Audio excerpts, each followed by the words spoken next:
कितनी दिव्यता से भरे हुए हैं दोनों। कौन है ये दोनों राजकुमार? ऐसा प्रतीत होता है दोनों योद्धा हैं, साथ में तपस्वी भी, जैसे मनुष्य भी हो और कोई दिव्यात्मा भी।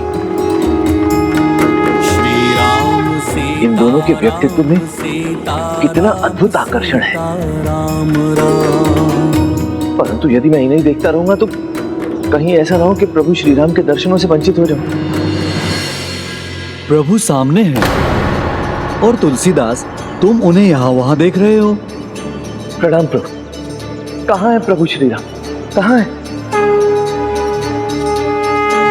वहां है। जिन्हें तुमने राजकुमार समझा वो प्रभु श्री राम और भैया लक्ष्मण ही तो थे। तुम भी उन्हें पहचान ना सके और ध्यान से उनके दर्शन भी ना कर सके। ये आप क्या कह रहे हैं प्रभु? प्रभु श्री राम मुझे दर्शन देने आए थे और मैं अभागा उन्हें पहचान भी नहीं पाया। ये कैसे हो गया प्रभु? ये भूल मुझसे कैसे हो गई? जिनका नाम लेकर मेरा जन्म हुआ, बचपन से जिन्हें मैं खोज रहा था, सदा उन्हीं की पूजा की मैंने। कितनी बार उनकी राम कथा का पाठ किया मैंने। वो सामने थे मेरे और मैं ये कैसा आवरण पड़ गया मेरी दृष्टि पर।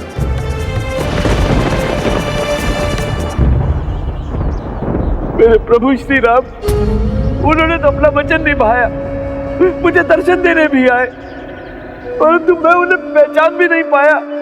ये कैसा दुर्भाग्य है मेरा। प्रभु श्री राम की भक्ति में ऐसा सुख है कि वो सभी दुखों को दूर कर देता है। श्री राम भक्त तुलसीदास, तुम भी अपने अश्रु पोंछ दो, क्योंकि दर्शन का अर्थ तो प्रभु के झलक पाना नहीं, अपितु भगवान और भक्त दोनों को एक दूसरे को मन भरकर देख पाना होता है। तभी तो दर्शन संपन्न होता है। प्रभु, आप इस तरह की बातें करके केवल मेरे व्यथित मन को शांत कर रहे हैं ना, या वास्तव में आपके कहने का अर्थ ये है कि प्रभु श्री राम पुनः आएंगे और मुझे दर्शन देंगे? तुलसीदास, आशा में ही जीवन है और निराशा में दुख। आशा में प्रगति है और निराशा में पतन। इसीलिए निराश होने का कोई कारण नहीं। जब तक तुम प्रभु श्री राम के दर्शन से तृप्त नहीं होते, तब तक ना मेरा दिया वचन पूर्ण होगा और ना ही प्रभु श्री राम द्वारा दिए गए उनके दर्शन का अवसर। अर्थात प्रभु श्री राम पुनः दर्शन देने आएंगे मुझे? हाँ, मुझे विश्वास है ऐसा कल ही होगा। जब राम घाट पर प्रभु तुम्हें दर्शन देने आए तो तुम उन्हें पहचान लेना। हाँ प्रभु, आपने तो सदा मेरी सहायता की है, केवल एक सहायता और कर दीजिए। यदि मैं मूर्ख अज्ञानी पुनः प्रभु को पहचानने में असफल रहूं तो मुझे बस एक संकेत भर दे दीजिएगा। भक्त और भगवान के बीच भला मेरा स्थान कहाँ? ये आप क्या कह रहे हैं प्रभु? जहाँ प्रभु श्री राम, वहाँ श्री राम भक्त हनुमान। जब जब प्रभु श्री राम का नाम लिया जाएगा, वहाँ आपका आगमन तो स्वतः ही हो जाएगा। कल भी जब तक मुझे प्रभु श्री राम के दर्शन नहीं हो जाते और जब तक मैं प्रभु श्री राम को पहचानने में सफल नहीं हो जाता, तब तक मैं बिना रुके प्रभु श्री राम के नाम का जाप करता रहूंगा। तब आपको तो वहां आना ही पड़ेगा प्रभु। आएंगे ना? अवश्य, धन्यवाद प्रभु, धन्यवाद। सच्चे मन और श्रद्धा से जो भगवान को पाना चाहते हैं, ऐसे सच्चे भक्तों से तो भगवान भी मिलने को आतुर रहते हैं। इसलिए वो उन्हें दूसरा अवसर अवश्य देते हैं। फिर अगले दिन तुलसीदास जी ने वही किया होगा ना, जैसा हनुमान जी ने कहा। अगला दिन था बुधवार, मौनी अमावस्या, जो ग्रहों की स्थिति और उसकी तिथि के अनुसार अत्यंत शुभ दिन था। एवं इसी दिन तुलसीदास जी प्रभु दर्शन की आशा मन में लिए चित्रकूट के घाट पर बैठे हुए थे। हाँ, ये सर्वोत्तम स्थान है। अब यहाँ बैठूंगा और प्रभु किसी भी दिशा से आए, मैं उन्हें देख ही लूंगा। श्री राम श्री राम श्री राम श्री राम श्री राम श्री राम श्री राम श्री राम श्री राम श्री राम।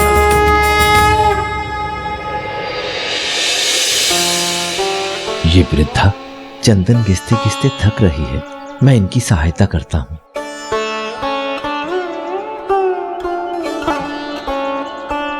श्री राम श्री राम श्री राम। जय श्री राम। श्री राम श्री राम श्री राम।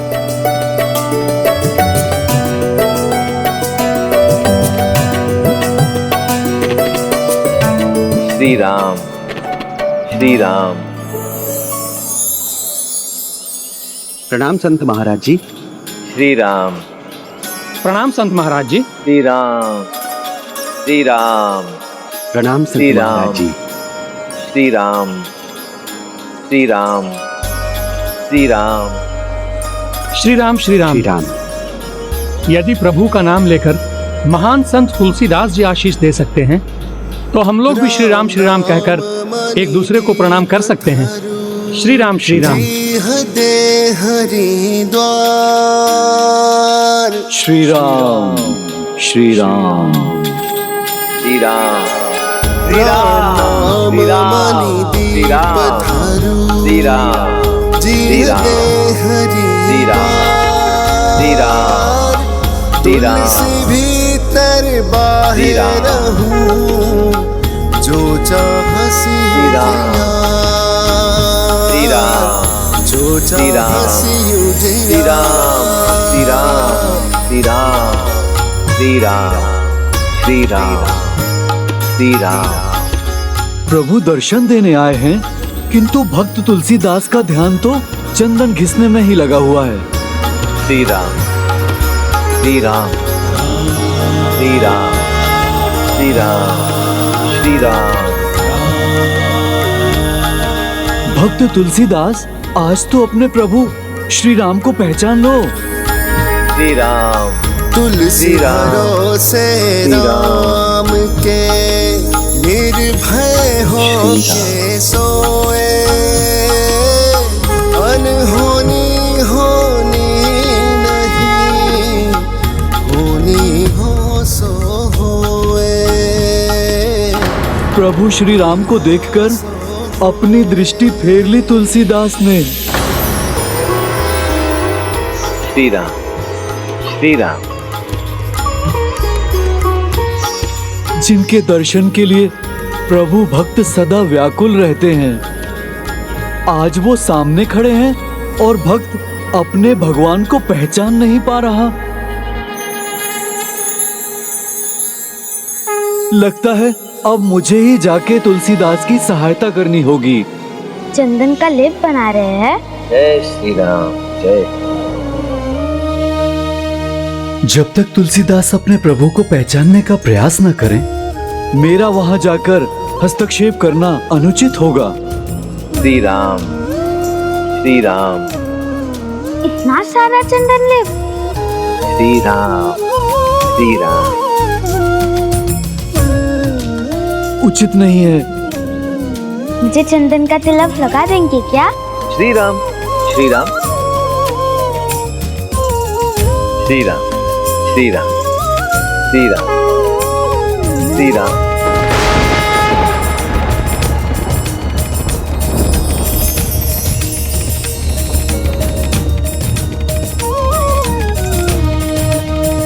ये कैसा दिव्य आभास हुआ मुझे।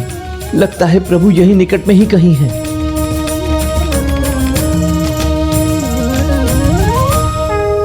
निकट ही नहीं, प्रभु तो सामने ही हैं। उन्हें ध्यान से देखो तुलसीदास, पहचानो उन्हें।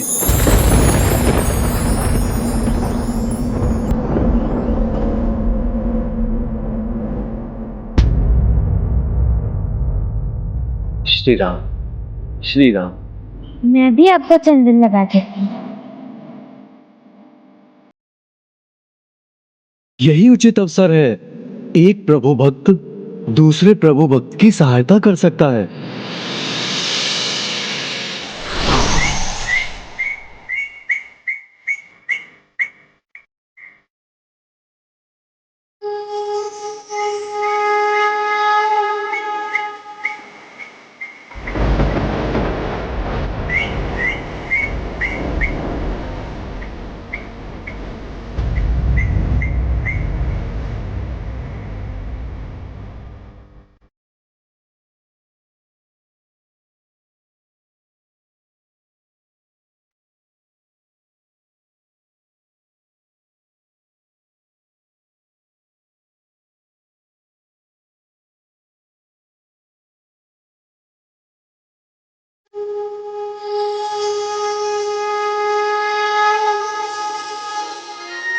राम प्रेम बिना डूबरो, राम प्रेम ही थी।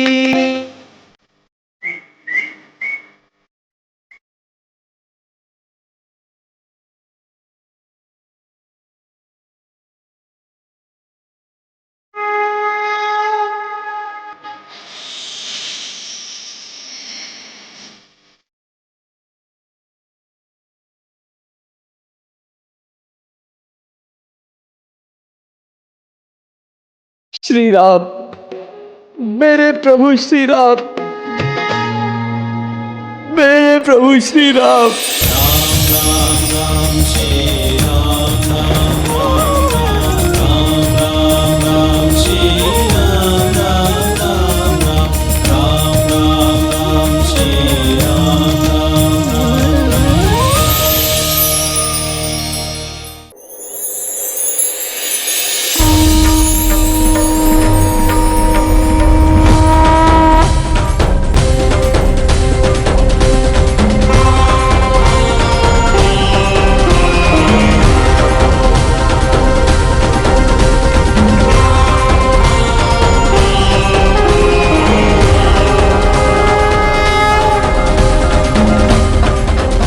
प्रभु, आपके मुख का दर्शन उस तरवर की छाया के समान है जो भीषण गर्मी में तपते शरीर पर पड़ उसे शीतलता प्रदान करती है। वर्षों से बंजर पड़ी उस धरती पर पड़ी वर्षा की उस बूंद के समान है जो बंजर भूमि पर गिरकर उसमें नए प्राणों का संचय कर देती है। आपके दर्शन कर आज मेरे जीवन में प्राण लौट आए प्रभु। मेरे जीवन की अमावस्या पूर्णिमा में परिवर्तित हो गई प्रभु। मैं आपका कितना भी धन्यवाद करूं कम है प्रभु। तुम्हारा सदा कल्याण हो भक्त तुलसीदास।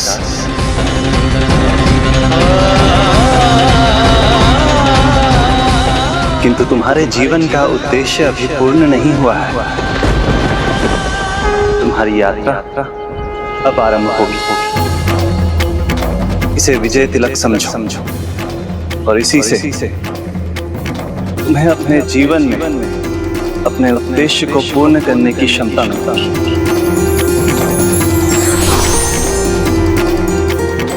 लीजिए, हो गया।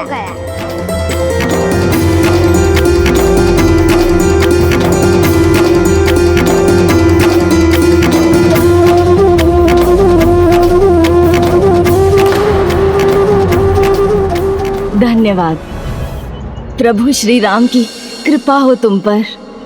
सदा तुम्हारा भला हो पुत्र।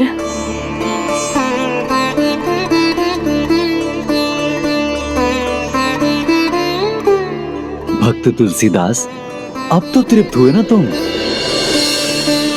प्रभु, मरुभूमि भी क्या कभी सावन की फुहार से तृप्त होती है?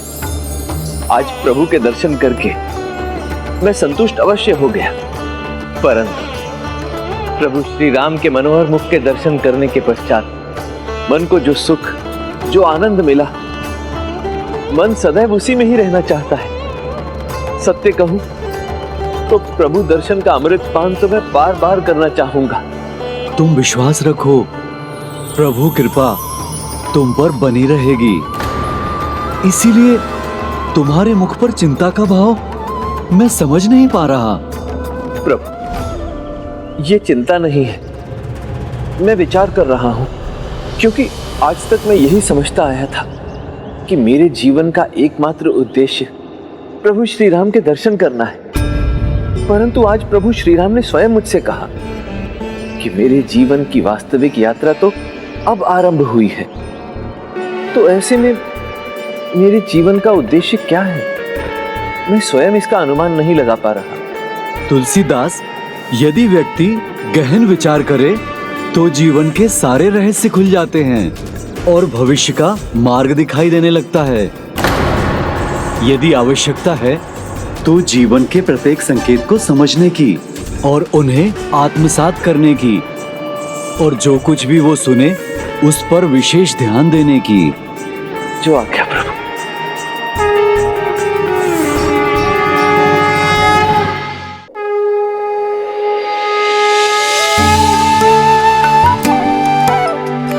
हे संत श्रेष्ठ, प्रयाग का माघ मेला आरंभ हो रहा है, जिसमें महान महात्मा सम्मिलित होते हैं। क्या आप भी चलना चाहेंगे?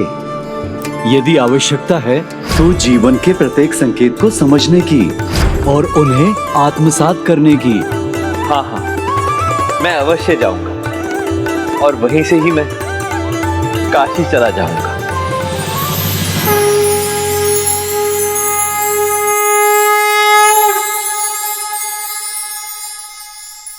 प्रभु श्री राम के दर्शन का सौभाग्य मिले तो सभी दुर्भाग्य अपने आप ही मिट जाते हैं। अब तुलसीदास जी के मन में यदि अज्ञानता का, उनकी आत्मा में किसी विकार का छोटा सा भी अंश शेष था तो वो प्रभु दर्शन से मिट गया। इसलिए वो अब अपने जीवन के महान लक्ष्य के लिए पूर्ण रूप से तैयार थे। तो फिर अब किस बात का विलंब था? एक संकेत का, जिससे सभी रहस्य खुल जाएं। जय श्री राम। जय श्री राम। जय श्री राम। जय श्री राम। जय श्री राम बंधु। जय श्री राम। प्रणाम महंत जी। जय श्री राम प्रभु। आज रात को आपके रुकने की व्यवस्था हमें करने दीजिए। मेरा ये आतिथ्य स्वीकार कीजिए। मैं और मेरी पत्नी प्रहलाद घाट के अपने छोटे से घर में प्रयाग मेले में आए ऋषियों और साधुओं की सेवा करते हैं। आशा है आपको हमारी सेवा स्वीकार होगी। हाँ, अवश्य स्वीकार है। राम नाम मणिदीप धरूं, जिह देहरी द्वार, तुलसी भीतर बाहिर हो, जो चाहसी उजियार। अद्भुत स्वामी, लगता है एक महान संत के साथ साथ एक महाकवि की सेवा सत्कार का अवसर मिला है हमें। आइए आइए, आपका स्वागत है। यहाँ आसन ग्रहण कीजिए।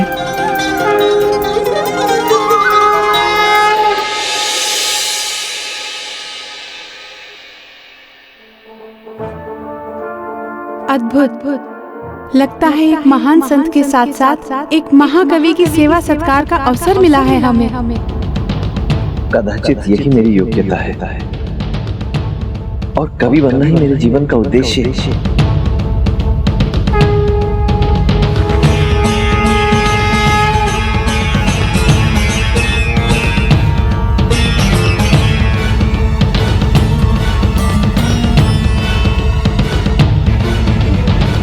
जल आदि की व्यवस्था तो कर दी है, यदि कुछ और चाहिए तो आदेश कीजिएगा। सुनिए, क्या आपके घर में कुछ लेखन सामग्री होगी? कुछ ताड़पत्र और स्याही तो होगी।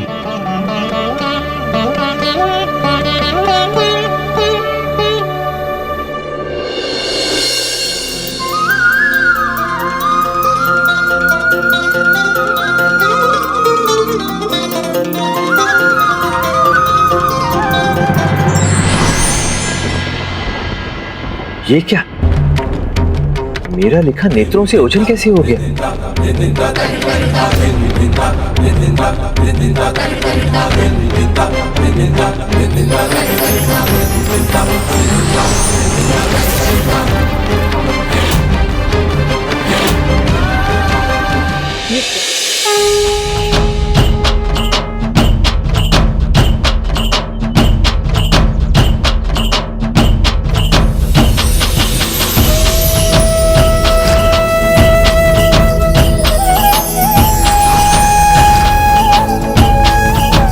सुंदर, अति सुंदर। शब्दों को कितना सुंदर स्वरूप दिया है आपने।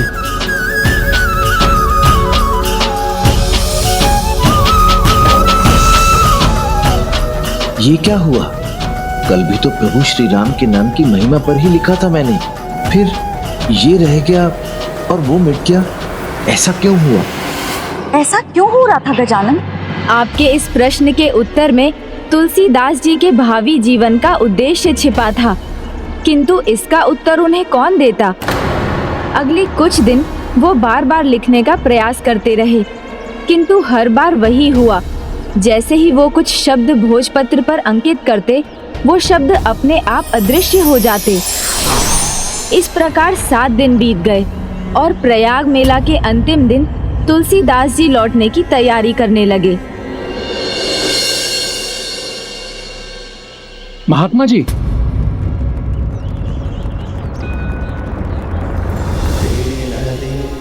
आप ये लिखने की सामग्री तो यहीं भूल गए। इसका क्या करूंगा मैं?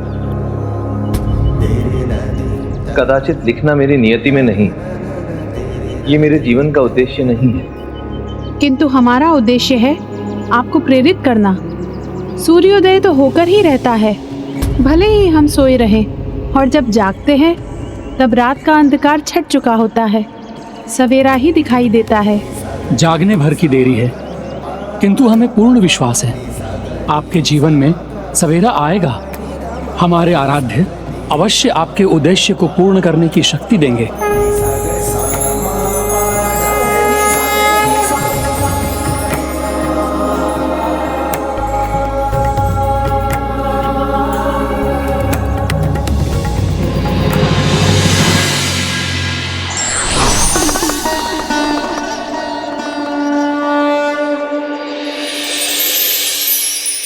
हे प्रभु, आपने सदैव मेरा मार्ग प्रशस्त किया है, बस एक बार और मुझे मार्ग दिखाने की कृपा करें।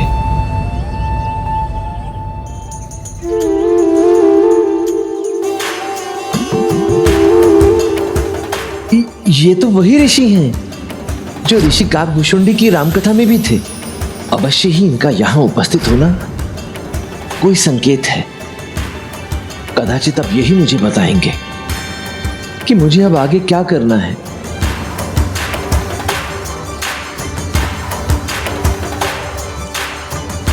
ये तो ऋषि भारद्वाज हैं, गुरु नरहरिदास और गुरु सनकादि के भी गुरु। हे प्रभु, ये सब क्या हो रहा है? मुझे कुछ समझ में नहीं आ रहा। मुझे समझाने की कृपा करें प्रभु।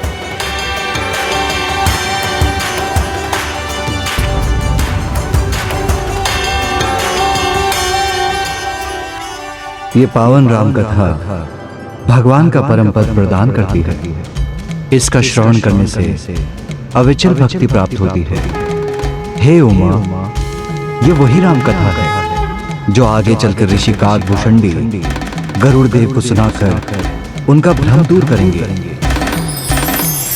विमल कथा हरिपद धाई, भगति होई सुनी अनपायनी। उमा कहीं सब कथा सुहाई, जो भुसुंडी ठगपति ही सुनाई। उस क्षण तुलसीदास जी ने भविष्य के महान संतों के साथ राम कथा के विभिन्न कांडों की रचना करते हुए स्वयं को देखा।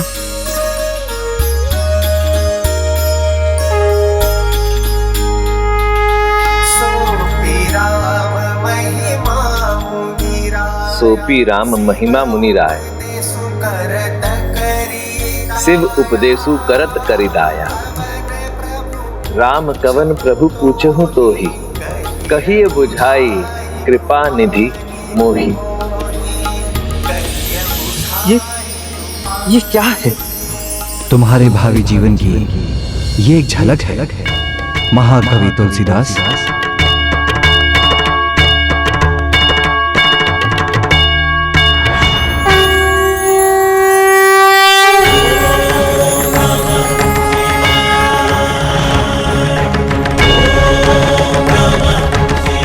प्रणाम करो, प्रणाम जगत माता। आप दोनों ने तो सदैव मेरा हाथ थामा है, मेरा मार्ग प्रशस्त किया, तो आज भी मुझे मार्ग दिखाने की कृपा करें।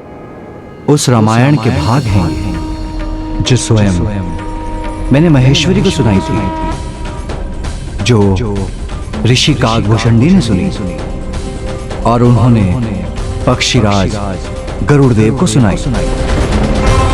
उसी सभा में ऋषि याज्ञवल्क्य जी ने राम कथा सुनी और उन्होंने ऋषि भारद्वाज को सुनाई।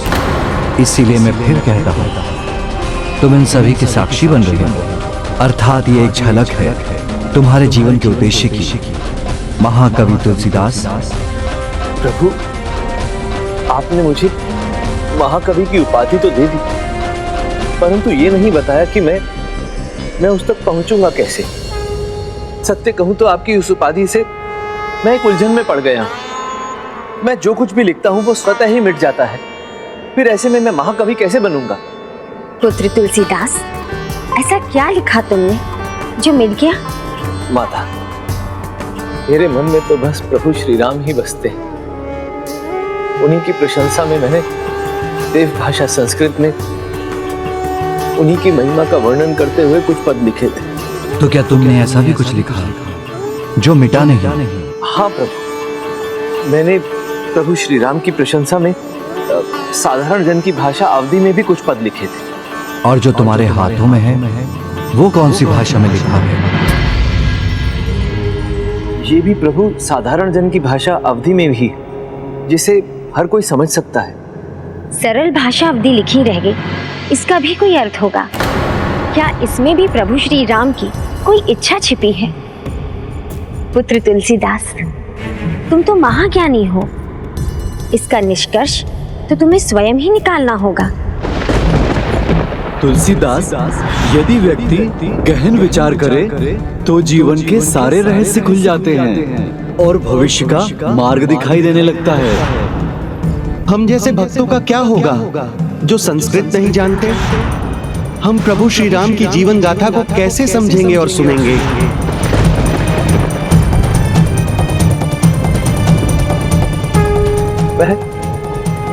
मैं समझ गया प्रभु।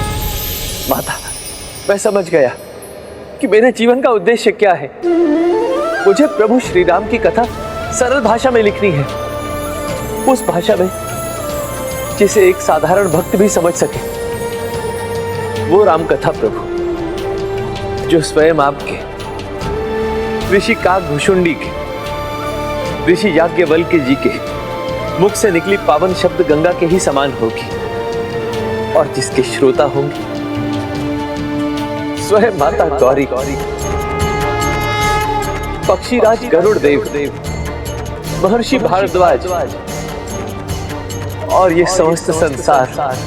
यही है तुम्हारे जीवन के उद्देश्य का सुप्रभात। अब तुम प्रभु श्री राम की पावन नगरी अयोध्या जाओ और वहाँ राम कथा लिखना आरंभ करो पुत्र। जो आज्ञा माता, जो आज्ञा प्रभु। कल्याण। जगत पिता और जगत माता का आशीर्वाद जिसे मिल जाए वो सफलता की ओर ही बढ़ता है। जैसे अब तुलसीदास जी के पग राम कथा लिखने के लिए प्रभु श्री राम की पावन नगरी अयोध्या की ओर बढ़ रहे थे। जय श्री राम, जय जय राजा राम, जय श्री राम, जय सिया राम। श्री राम, जय जय सीताराम। जैसे ही वो अयोध्या नगरी पहुंचे, उनके साथ एक अद्भुत संयोग हुआ।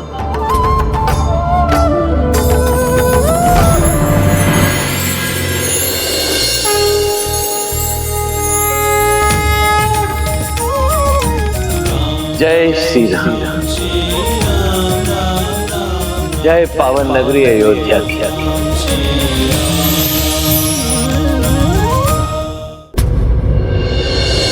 मित्र श्रीकांत, यहाँ अयोध्या कब पहुंचे? ऐसे प्रभु की लीला कहिए या उनकी प्रेरणा, मुझे ऐसा आभास होने लगा कि इस रामनवमी के शुभ अवसर पर आप अयोध्या अवश्य पधारेंगे, तो मैं भी यहाँ आ गया और आपके लिए भी सारी तैयारियां पूरी कर ली हैं। बताओ, प्रभु की भक्ति में इतना तल्लीन हो गया कि रामनवमी के विषय में ही भूल गया। कृपया मुझे बताइए कि रामनवमी का शुभ दिन कब है? आज ही तो है वह शुभ दिवस। आज चैत्र शुक्ल पक्ष का 9वां दिन है और संयोगवश आज भी ग्रह नक्षत्रों की वही दशा है जो श्री राम जन्म दिवस पर थी। ये क्या कह रहे हो मित्र? इतना अद्भुत संयोग! प्रभु श्री राम कथा लिखना आरंभ करने के लिए आज के दिन से अधिक शुभ दिन तो कोई हो ही नहीं सकता। लिखना या श्री राम कथा का पाठ करना? लिखना मित्र, लिखना। प्रभु ने मुझ पर कृपा की और मुझे संकेत ही नहीं, आदेश भी दिया। मुझे मेरे जीवन के उद्देश्य से अवगत करवाया। अब मुझे समझ में आ गया मित्र कि मेरे जीवन का मुख्य उद्देश्य प्रभु श्री राम की कथा को साधारण भाषा अवधि में लिखना है, ताकि मैं उसे जनमानस तक पहुंचा सकूं। और इस कार्य के लिए आज से अधिक शुभ दिवस तो हो ही नहीं सकता। तो फिर आइए मेरे साथ, आपका आश्रम आपके आगमन की प्रतीक्षा कर रहा है। चलिए जी।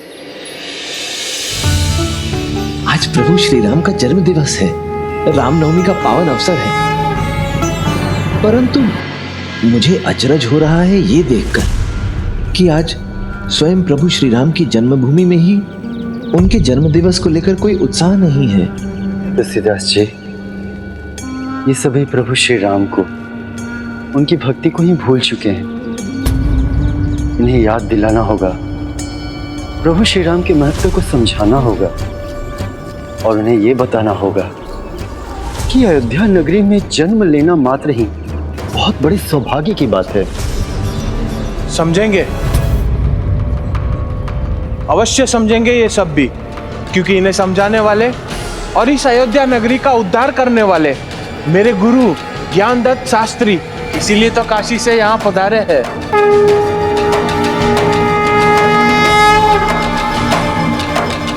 काशी में सबसे सम्मानित ज्ञानियों में से एक है गुरुजी। काशी विश्वनाथ मंदिर के मुख्य पुजारी भी इनके ज्ञान का लाभ उठाने और इनसे सुझाव लेने आते रहते हैं। बस, अब बस भी करो, मेरे शिष्य को क्षमा करें। बोलना आरंभ करता है तो ये भी नहीं देखता कि सामने कौन खड़ा है।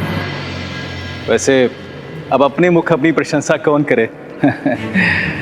वैसे भी भला तो मेरा हुआ है यहाँ गुरु नरहरिदास के आश्रम में, उनसे ज्ञान प्राप्त कर।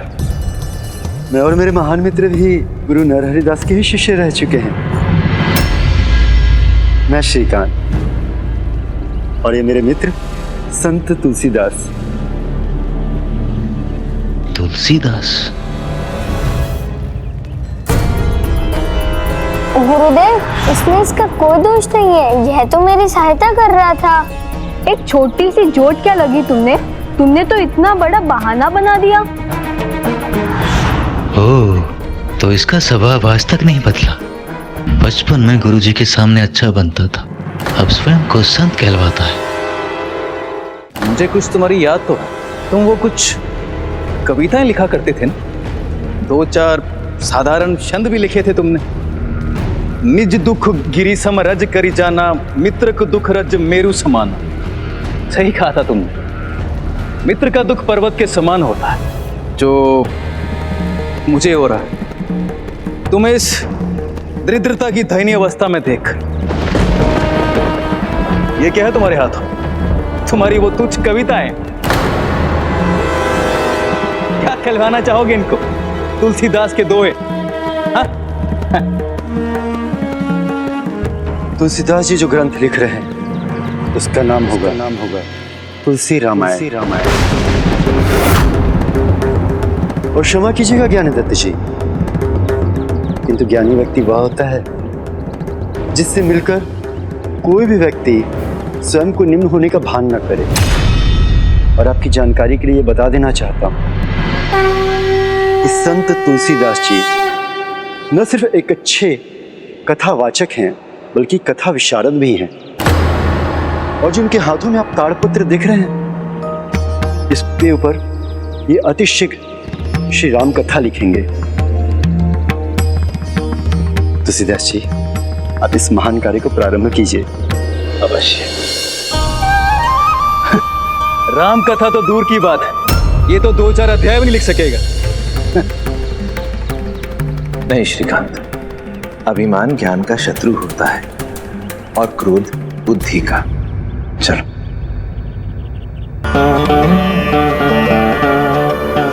किसी भी महान कार्य के आरंभ में ऐसे लोगों का सामना तो करना ही पड़ता है जो क्षमता, योग्यता, साहस आदि पर संदेह कर उस व्यक्ति का विश्वास तोड़ने का प्रयास करते हैं। ज्ञान दत्त ने भी ऐसा ही प्रयत्न किया। ये लीजिए, आपके लिखने की व्यवस्था हो गई है। धन्यवाद मित्र। श्रीकांत, क्या हुआ मित्र? तुम्हारा मुख देखकर ऐसा प्रतीत हो रहा है जैसे तुम दुखी हो, व्यथित हो। दुखी और व्यथित नहीं, क्रोधित हूं मैं। वो अज्ञानी घमंडी ज्ञानदत्त आपका अपमान और उपहास कर रहा था और आप शांत बने रहे। तुलसी, इस संसार में भांति भांति के लोग, सबसे हंस मिल बोलिए, नदी नाव संजो।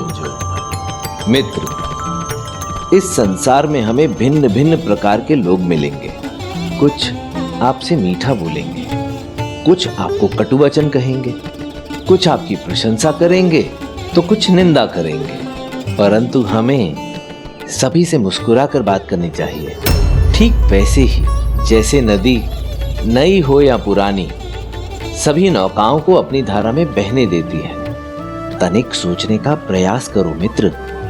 बचपन में कहा हुआ मेरा दोहा उसे आज तक कंठस्थ है।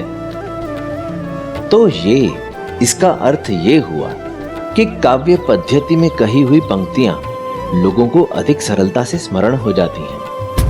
कभी कभी निंदा में भी कोई संदेश छिपा होता है। आवश्यकता होती है तो केवल उस संदेश को पहचानने की। मैंने निश्चय कर लिया है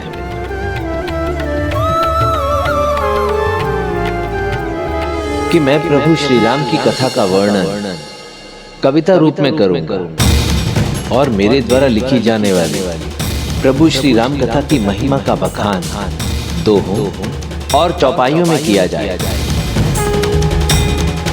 जो कड़वाहट में भी मिठास ढूंढ ले, यदि उनकी लेखनी लिखेगी तो निश्चय ही इतिहास की धारा मोड़ देगी।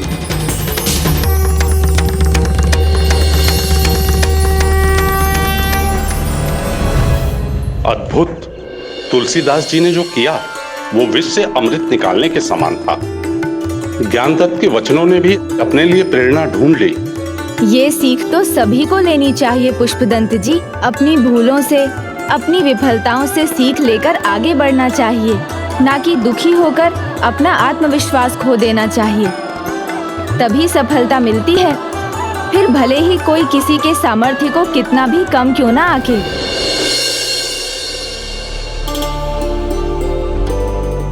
ये लीजिए।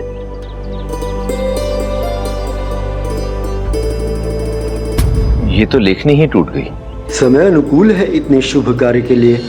इतना पावन और शुभ अवसर है, फिर ये अपशकुन क्यों? ये तो मुझे ज्ञात नहीं मित्र, परंतु इतना अवश्य ज्ञात है कि ये सभी बाधाएं, ये सभी विघ्न अत्यंत छोटे हैं, परंतु मेरा उद्देश्य वो अत्यंत महान है। स्वयं प्रभु ने ही तो मेरा मार्गदर्शन किया है। इस उद्देश्य के लिए मुझे आशीर्वाद दिया है। इसमें मुझे कोई संदेह नहीं कि यही मेरे जीवन का उद्देश्य है, यही मेरी नियति है।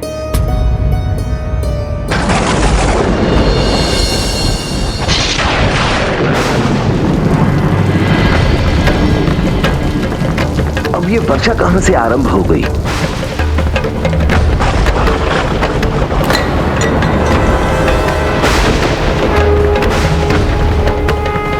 यदि ये आपके जीवन का उद्देश्य है और ये अपशकुन नहीं, तो ये विघ्नों की झड़ी क्यों लगी हुई है? ये विघ्न थम क्यों नहीं रहे? ये विघ्न थम क्यों नहीं रहे? ये विघ्न थम क्यों नहीं रहे?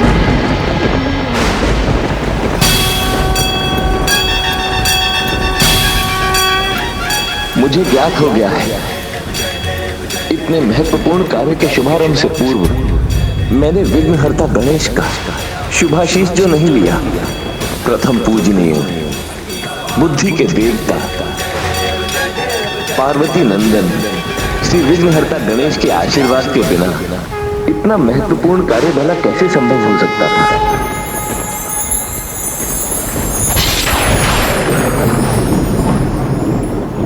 हे प्रभु, हे प्रथम पूजनीय, हे श्री विघ्नहर्ता गणेश, आज रामनवमी के पावन अवसर पर मैं तुलसीदास प्रभु श्री राम की कथा अवधी भाषा में लिखने से पूर्व आपकी वंदना में, आपकी स्तुति में कुछ पंक्तियां आप ही को समर्पित करता हूं।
ये सब कैसे संभव हो रहा है?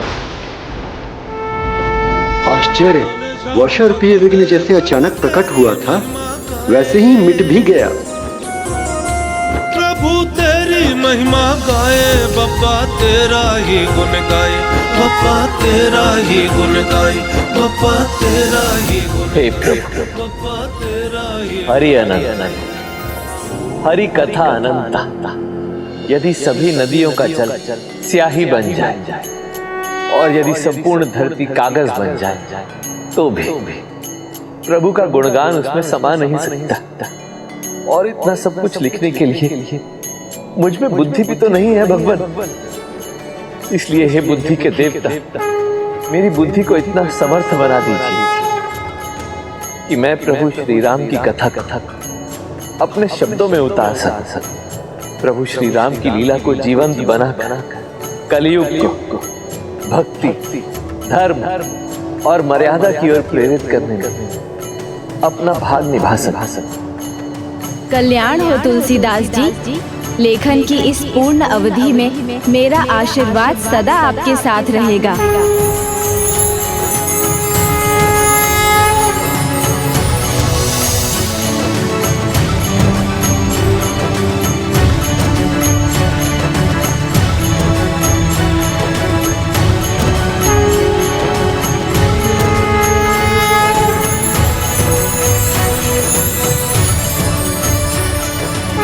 ज्ञानेश्वर गणेश जी की कृपा पात्र बने हैं आप। अब आपको अपने महान ग्रंथ के लेखन में और विलंब नहीं करना चाहिए। हे प्रभु, आपका कोटि कोटि धन्यवाद।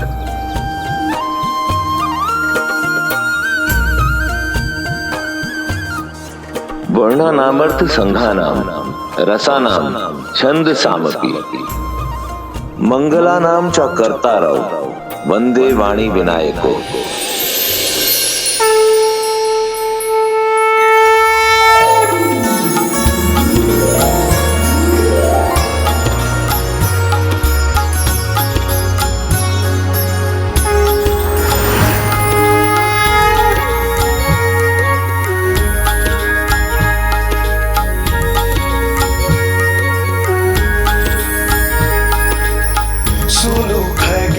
रघुपति प्रभुता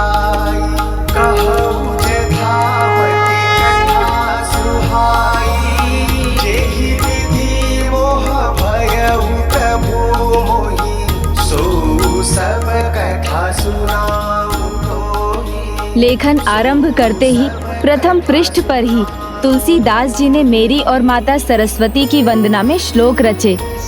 फिर इतना महान अवसर देने के लिए पिता श्री प्रभु महादेव, माता पार्वती और प्रभु श्री राम एवं माता जानकी का धन्यवाद करते हुए भी उन्होंने श्लोक रचे। फिर उन्होंने संकट मोचन महाबली हनुमान जी की प्रार्थना की, देवी देवताओं के प्रति अपनी कृतज्ञता व्यक्त की, उन मनुष्यों को भी धन्यवाद किया जिन्होंने भिन्न भिन्न समय पर उनकी सहायता की, जैसे ब्राह्मण दंपति, और वो उन ब्रह्म राक्षस को भी नहीं भूले जिन्होंने उन्हें हनुमान जी से मिलने का उपाय सुझाया था।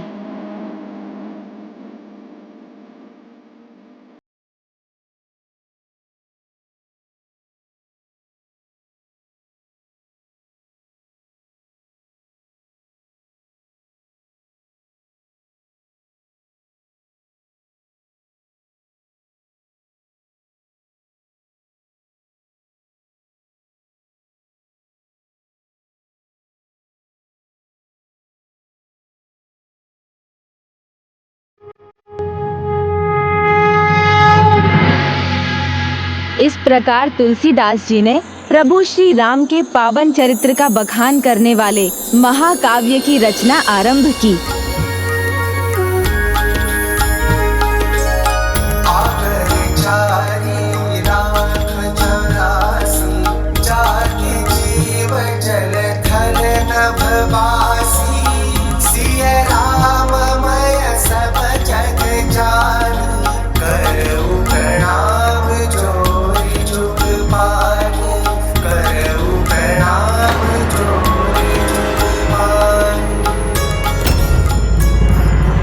ये सब बैठे मेरी सभा में और सुन उसे रहे हैं, और वो ऐसा कह ही क्या रहा है। साधारण सी भाषा में थोड़ी सी तुकबंदी तो की है उसने।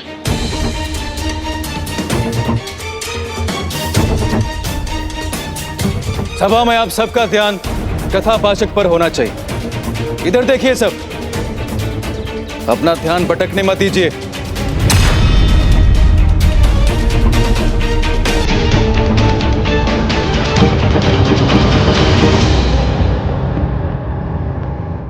बालकांड।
यह चरित जगा वही हरिपद बा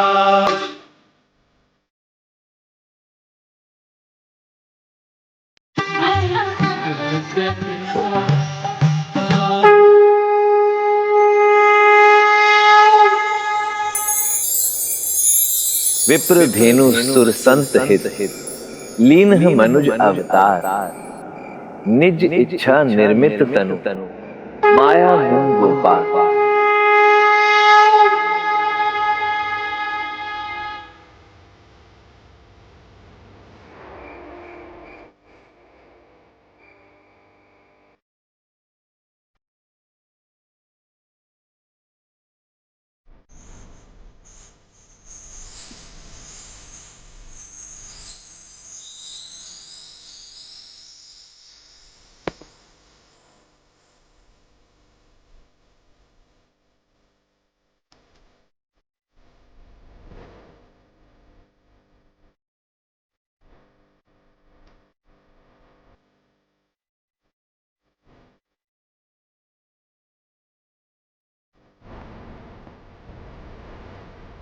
किलकिलात उठत धाय किल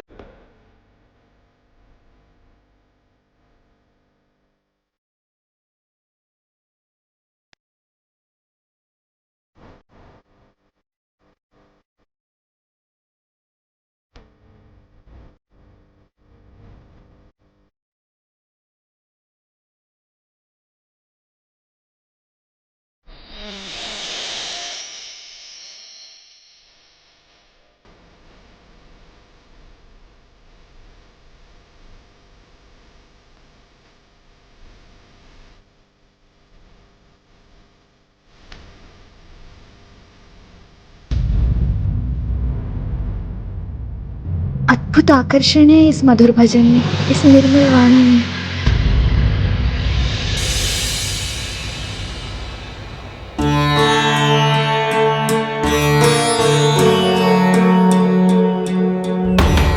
कहाँ गए सबके सब? वो रहे गुरुजी।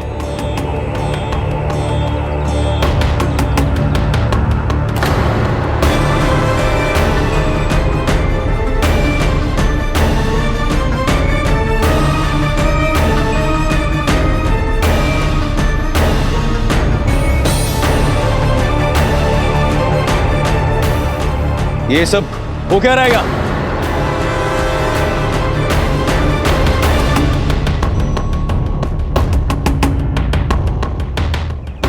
वह मैं ज्ञान का भंडार, ज्ञान तत्व प्रवचन देने के लिए तैयार बैठा और तुम लोग इस डोंगी को सुनने आगे। आत्मा तर्क करनी है तो मेरे साथ आओ।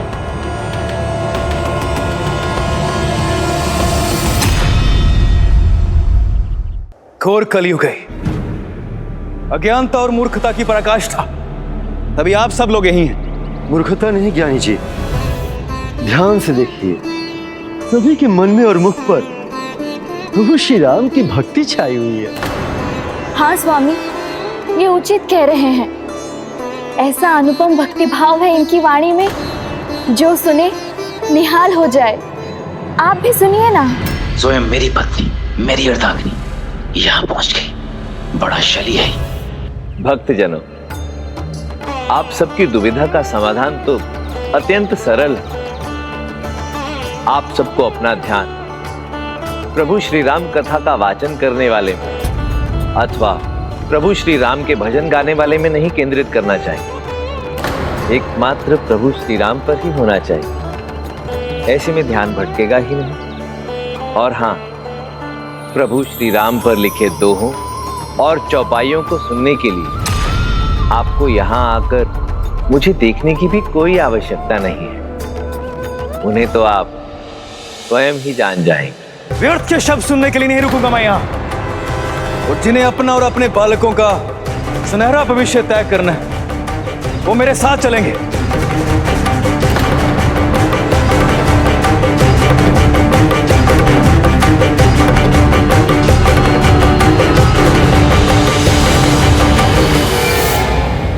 तुलसीदास जी, महाशय ज्ञानदत्त का यह कैसा थोथा ज्ञान है कि प्रभु श्री राम का चरित्र सुनकर भी उनके मन में तनिक भी भक्ति भाव नहीं आया। प्रेम मगन कौशल्या, निसिदिन जात न जान, सुत स्नेह बस माता, बाल चरित कर गान। स्वयं माता कौशल्या, जिन्हें देखकर अपनी सुध-बुध खो बैठती है, सारा दिन उन्हीं के ध्यान में मगन रहती है। ऐसे प्रभु श्री राम के गुणगान से जो वंचित रह गया, ये उसका दुर्भाग्य है।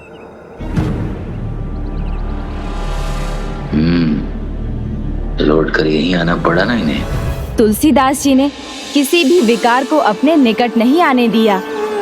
पूरी तन्मयता से अपने लेखन कार्य में जुटे रहे और कुछ ही माह में बाल कांड की रचना पूरी की।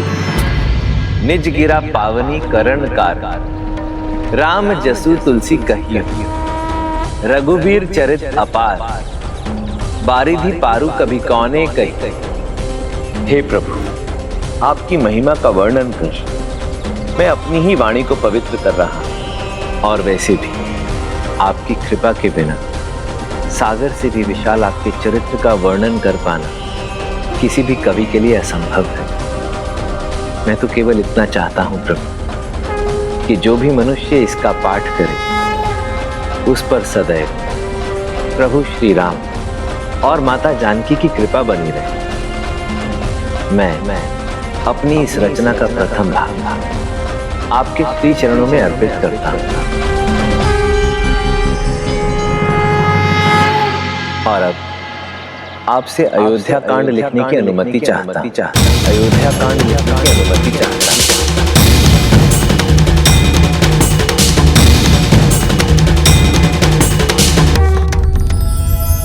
श्री गुरु चरण सरोज रज निज मन मुकुर सुधारी बरनौ रघुबर विमल जसु जोदायक फलचारी। जब तय रामू ब्याही घर आए, नित नव मंगल मोद बधाए। भुवन चारिदस भूधर बारी, सुकृत मेघ बरिशहि सब भारी। सीता राम राम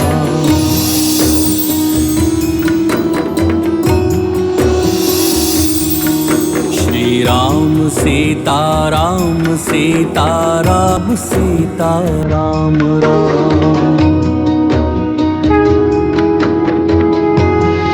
नाई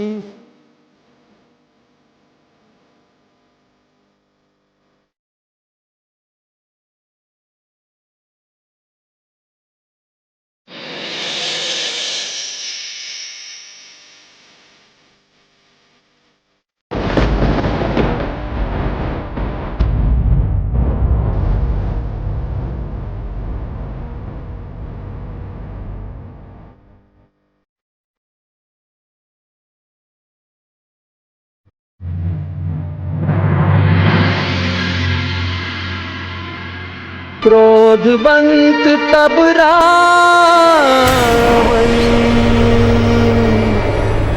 लीन्हि से रथ बैठाई। चला गगन पथ आतुर रथ हांकी न जाए।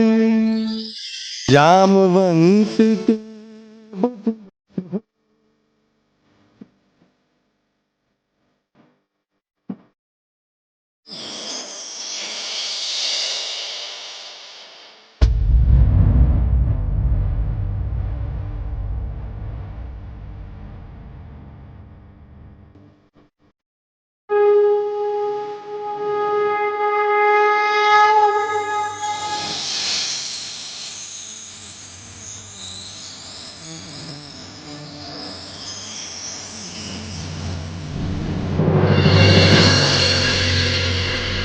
मसक समान रूप कपित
नारी प्यार जिमें लोभे प्रिय जिमिदार काम ही नार प्यार जिमे लोभ प्रिय जिमिदार तिमिर भुलात निरंतर प्रिय लागव मोहि राम हो राम प्रिय लागव मोहि। हे प्रभु, जिस प्रकार प्रेमी एक दूसरे के हृदय में बसते हैं, आप भी सदा मेरे हृदय में बसते रहिए। जिस प्रकार एक धन के प्रेमी को धन का मोह होता है, उसी प्रकार आप सदा मुझे प्रिय रहिए प्रभु।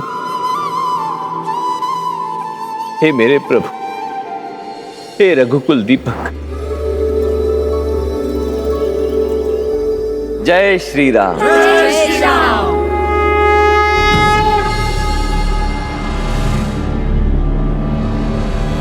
प्रभु श्री राम की कथा लिखते समय तुलसीदास जी प्रभु में ऐसे लीन हुए कि वो जिस भी कांड की रचना करते उसी भाव में खो जाते।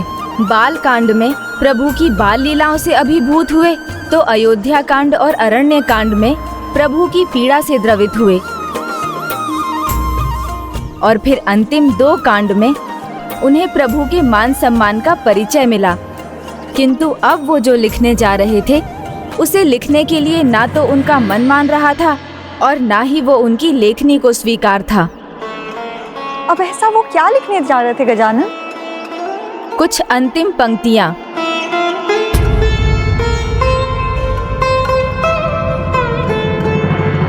यत् पूर्वं प्रभुणां कृतं सुकविना श्री शंभुना दुर्गमं श्रीमद्रां पदाब्ज भक्ति मनीषम प्राप्त ये तु रामायणम इति श्री रामचरित्र मानसे सकल कली कलुष विध्वंसने संपूर्ण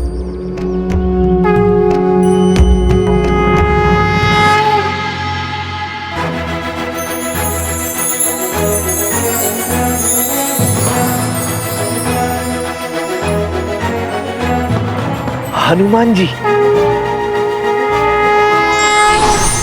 हे प्रभु श्री हनुमान जी, आप ही थे जिन्होंने सभी संकटों से मेरी रक्षा की और मैं एकाग्रचित होकर अपने उद्देश्य को पूर्ण कर सका।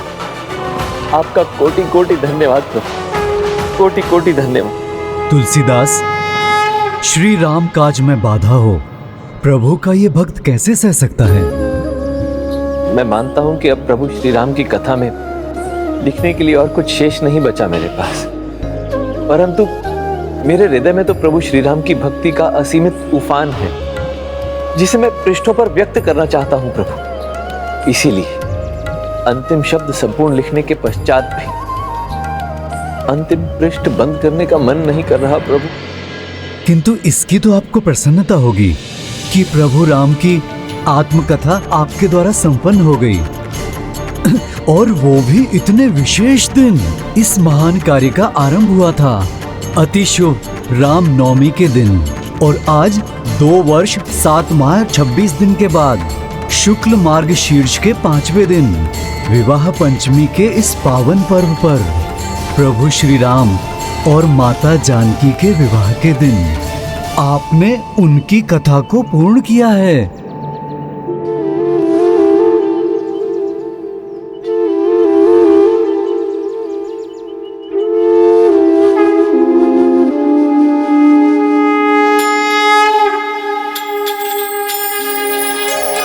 राम नाम मणि दीप धरु जिह दे हरि द्वार तुलसी भीतर बाहर रहूं जो चाह सियो जयार जो चाह सियो जयार।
जय हो श्री राम लखन जान की। जय बोलो श्री राम लखन जान की।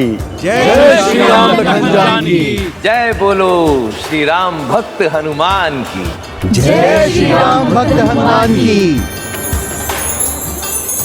प्रभु, आज मैं अत्यंत आनंदित हूँ। मेरा हृदय अत्यंत प्रफुल्लित है, क्योंकि आज प्रथम पूज्य श्री गणेश जी और माता सरस्वती के आशीर्वाद से, प्रभु महादेव और माता पार्वती के मार्गदर्शन से और स्वयं प्रभु श्री राम भक्त हनुमान जी की निरंतर सहायता से मैंने सहज सरल अवधी भाषा में प्रभु श्री राम कथा का लेखन संपन्न किया है। किसे मूर्ख बना रहे हो तुलसीदास?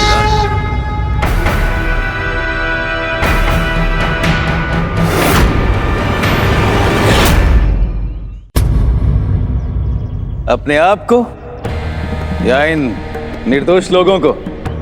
नहीं ज्ञानदत्त जी, मैं मूर्ख बनाने का व्यापार नहीं करता। मैंने वास्तव में अवधी भाषा में 7 कांडों और 84 प्रसंगों में प्रभु श्री राम की कथा का लेखन संपन्न किया है। अच्छा, 84 प्रसंग? हाँ, इस ग्रंथ में 4608 चौपाइयां, 27 श्लोक हैं, 1074 दोहे, 207 सोरठ हैं और 86 छंद हैं। इतना ही नहीं, इस ग्रंथ में प्रभु श्री राम का नाम 1443 बार आया है और माता जानकी का नाम 147 बार। सुना ना आप सब लोगों ने? स्मरण रखना इस अंक को। महान तुलसीदास जी, आपको तो हमें ज्ञान के स्वामी गोस्वामी तुलसीदास बुलाना चाहिए। आप पर तो सभी को विश्वास है, तो इनके विश्वास को और प्रबल कर दीजिए गोस्वामी जी। आपने 84 प्रसंग लिखे, तो उनमें से जो आपको सबसे श्रेष्ठ लगता है तो वो हमें सुना दीजिए।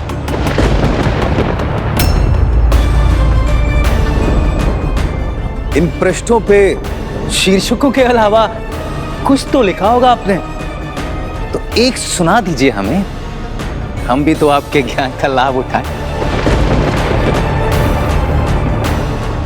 तुलसीदास जी, आप शांत क्यों हैं? सुना दीजिए ना इन्हें। आपने जो भी लिखा होगा वो अच्छा ही लिखा होगा। हाँ, शीघ्र सुनाओ। वो कितना था? 4608 छुपाई लिखी है तुमने। उनमें से एक भी प्रशंसा योग्य हुई तो मैं यहां काशी से चला जाऊंगा और फिर अपना मुख कभी किसी को नहीं दिखाऊंगा। और फिर तुम मुझसे और मेरे वचनों से सदा के लिए मुक्त हो जाओगे। तुम्हारे कार्य के बीच में कभी बाधा नहीं बनूंगा, वचन देता हूं।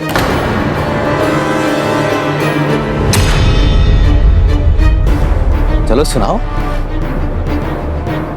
अब तो सुनाओ।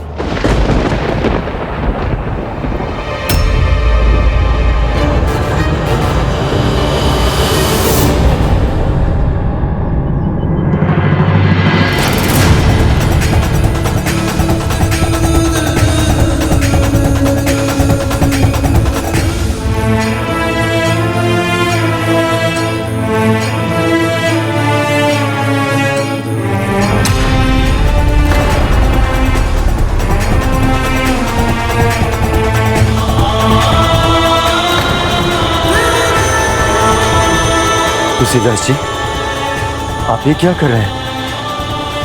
आप इन्हें प्रभु श्री राम कथा का कोई भाग सुना क्यों नहीं देते? सत्य का सामना कठिन होता है श्रीकांत, तुम भी ये सत्य जान लो। ये ढोंगी महाराज, अन्यथा कुछ सुनाने के लिए होता तो मेरे इतने कहने पर कुछ तो सुना ही देते। तुलसीदास जी, आपने प्रभु श्री राम कथा इसलिए लिखी है ना कि सरल भाषा में प्रभु श्री राम कथा पढ़कर आमजन उनके जीवन से प्रेरणा ले सके। तो फिर इतना संकोच क्यों? महान कार्य के लिए महान प्रतिभा की, महान प्रेरणा की आवश्यकता होती है, जो सब में नहीं होती। और तुम्हारे इस तुलसीदास में तो कदापि ही नहीं। ज्ञानदत्त, मैंने तो केवल अपने प्रभु श्री राम को ही समझने का प्रयास किया, क्योंकि वही मेरी प्रेरणा है, वही मेरी प्रतिभा भी। उसके पश्चात सब कुछ अत्यंत सरल होता चला गया। मैं आपकी बात मान रहा हूं तुलसीदास जी, फिर आप एक प्रसंग, एक दोहा, एक चौपाई सुनाने से पीछे क्यों मुड़ रहे हैं? अरे सुनाइए ना तुलसीदास जी। मैं पीछे नहीं हट रहा, अपितु आगे बढ़ रहा हूं। मैं अपने द्वारा लिखित प्रभु श्री राम कथा आप सबको अवश्य सुनाऊंगा, परंतु आप सबसे पूर्व ये राम कथा मैं उन्हें सुनाना चाहता हूं जिनके आशीर्वाद से, जिनके मार्गदर्शन से, जिनकी प्रेरणा से ये महान कार्य संभव हो पाया। जगत पिता महादेव और माता पार्वती।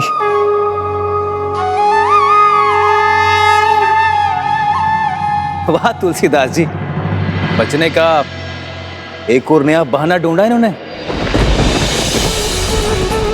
हे महादेव,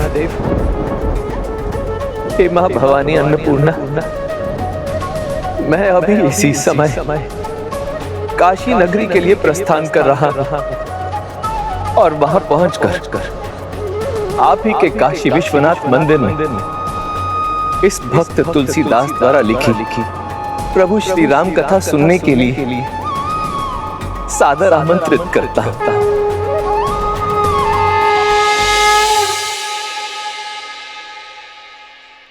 हे भक्त शिरोमणि प्रभु हनुमान जी, आप तो इस पूरे समय में मेरे साथ रहे, मेरी सहायता की। मैं प्रभु श्री राम कथा के प्रथम पाठ के लिए आपको भी सविनय आमंत्रित करता हूं।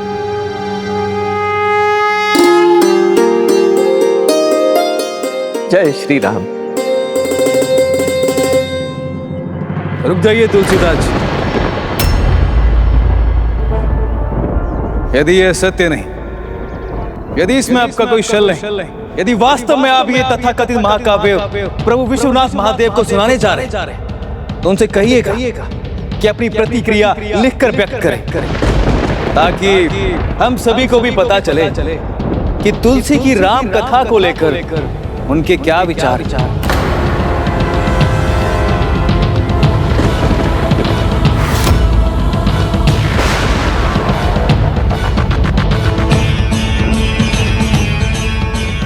बस एक बार प्रभु और माता इसे स्वीकार कर लें, तब मैं संपूर्ण संसार के सामने इसका पाठ कर सकूंगा।